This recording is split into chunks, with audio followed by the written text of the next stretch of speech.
I'm Zach. Welcome to WorleyTutorials.com. And in this video, this is the third segment of the Photoshop basics. And you can see the rest of the videos at WorleyTutorials.com. And in this video, we're going to be talking about Camera Raw, which is an extension of Photoshop for photo editing.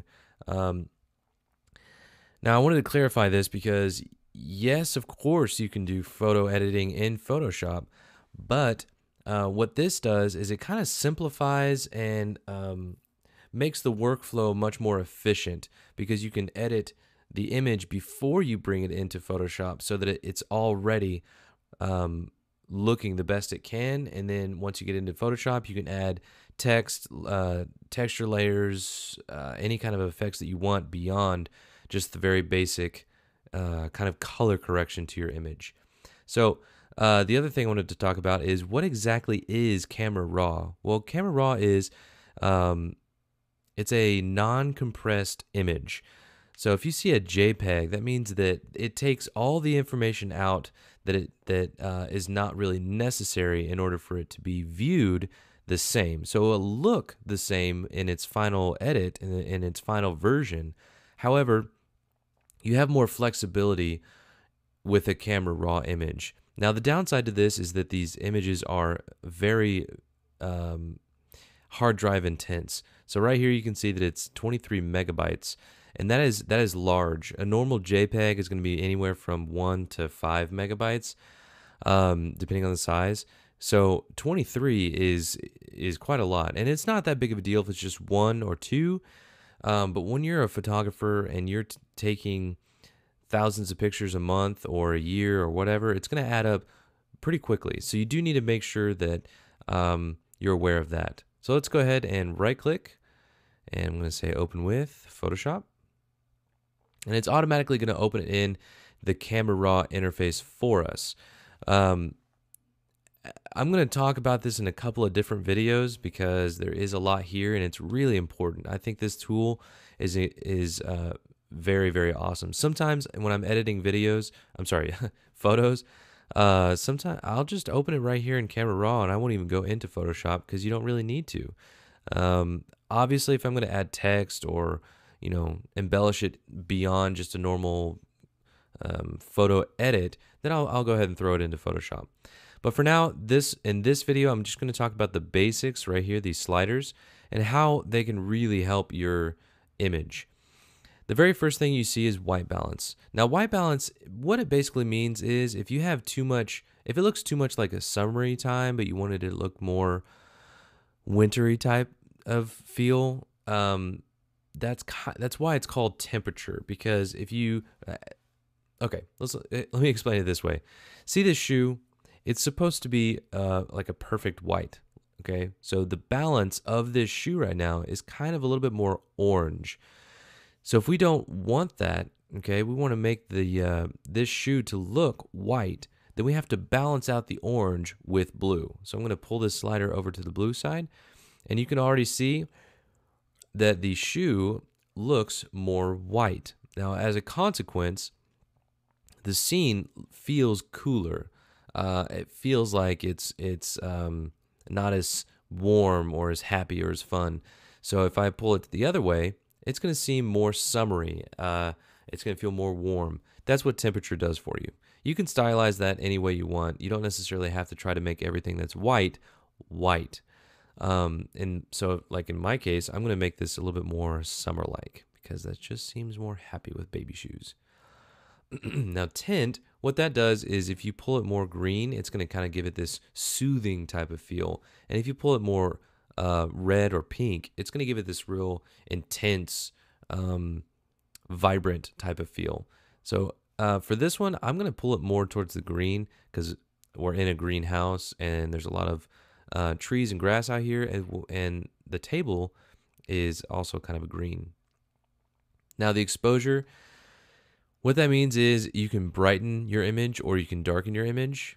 You do want to kind of control this based on what you're going to do later. And these sliders are set up to be edited from top down. So you start with temperature, then you go to tint, then you go to exposure. And I'm actually going to pull the exposure up just a little bit. And the reason I'm going to do that is because when you boost the contrast, it's actually going to darken your image just a tiny bit. So as you can see, if I pull the contrast all the way to the left, it's going to even out all the pixels. Now, when you're editing in photos, you have to think of pixels rather than just, colors in the image. Because as of right now, if I pull it all the way this way, it's saying that a lot of the white pixels and the black pixels, I want you to consider all of those to be a gray pixel. Okay, if I pull it the other way, what you're telling the computer is, I want you to take all the gray pixels and separate them into white or black. So in this case, if you want more of a vintage, old type of photo, then go ahead and drop the contrast quite a bit. But if you want something a little bit more modern, a little bit more crisp, then you're going to boost the contrast, again, just a little bit. You don't want to be too crazy with it because then it gets a little gritty.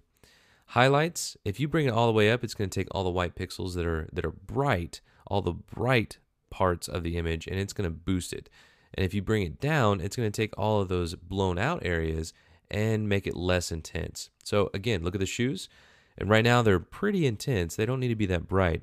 I want to even out the image a little bit by pulling the highlights down.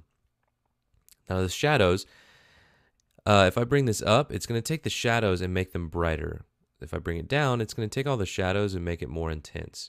Again, that's the computer saying, okay, the shadows are these dark areas because there's more black pixels. So I'm going to make the black pixels more prominent, or I'm going to make them less prominent. And that's also why whites and blacks are right there, because you have the white pixels and you have also the black pixels that you can rather intensify or dull out. Clarity, that is how clear the image can look, so how crisp. So it's a little bit like contrast, but the difference is instead of it saying I want these to be gray, it's simply saying I want you to tighten up what we do have. I want you to make it to where it's bringing all the colors that are there more together. And if you go the other way, it's going to make it more cloudy. It's going to kind of fog up the image. This is a really good tool to use when you're trying to soften someone's skin.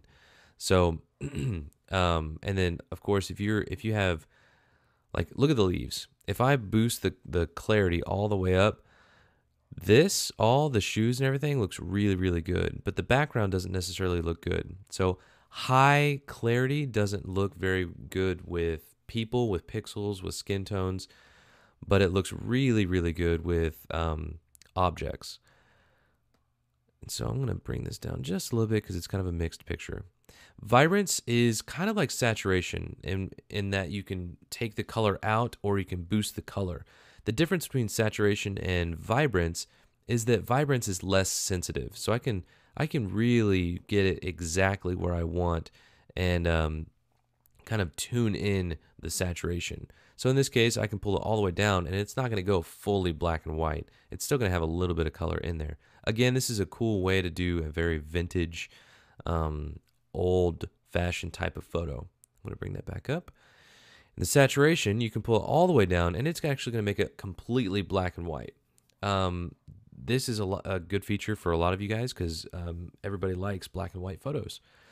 So if you pull it the other way, it's going to take all those colors and just boost it. It's going to push all those colors out at you. Personally, I like to keep saturation right at 0 and work with vibrance just because it's easier, in my opinion. So that is the basics of these sliders and these photo edits. If you go up here to this top part and click preview, you can see the before and after, and it really makes a big difference when you take just very subtle things and change them just a little bit. It can really make your image pop. In the second video, I'm going to be talking about the tools, and then in the third video for Camera Raw, I'm going to be talking about some of these options.